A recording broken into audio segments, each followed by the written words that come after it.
Water is a natural solvent. Because of this, all groundwater generally has dissolved minerals and other constituents in it. These added minerals are what can give water a particular taste, odor, or in some cases smell. This is also why some people feel their well water tastes better than treated city water. However, water's ability to dissolve other things also means that water can sometimes pick up contaminants from the surface or in the ground and transport them down into your groundwater system. In other cases, liquid contaminants at the surface can infiltrate directly into the groundwater. Then, depending on their density, these contaminants either sit on top of the water table when they're less dense than water, or create a pool of contaminant at the bottom of an aquifer when they're more dense than water. Anthropogenic contaminants are the result of human activities and often come from the surface. How much contaminant infiltrates into the ground typically depends on surface soil characteristics.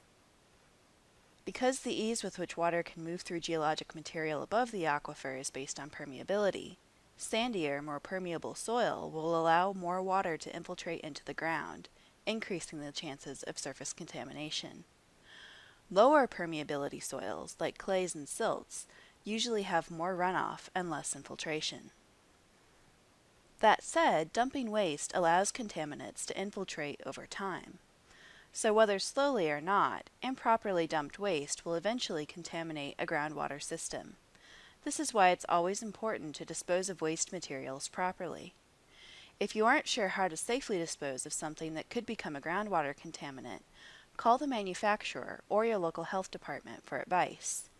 We have learned the hard way that it's much cheaper to protect groundwater in the first place than it is to try and remove the contaminant once it gets into an aquifer. Many communities and individual well owners have had to abandon their wells because their source aquifer became contaminated and it's too expensive to treat or clean up. Other contaminants are naturally occurring in the ground and part of the native groundwater system, so there isn't a lot you can do. In Wisconsin, for example, they have identified a certain bedrock layer that is especially high in arsenic.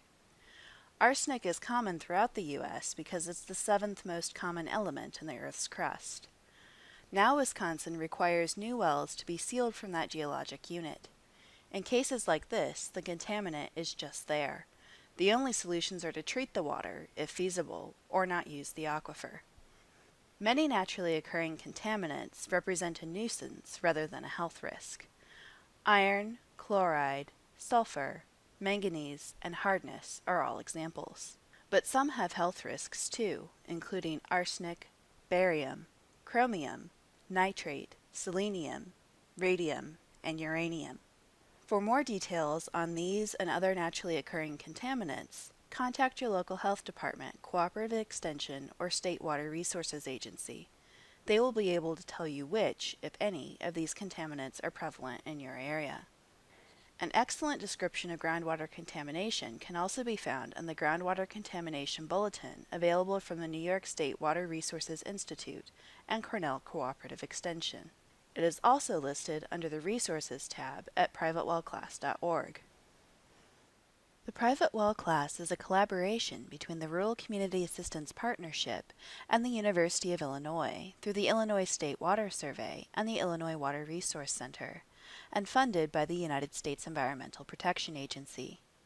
The views expressed here are solely from the class authors, and not endorsed or reviewed by US EPA.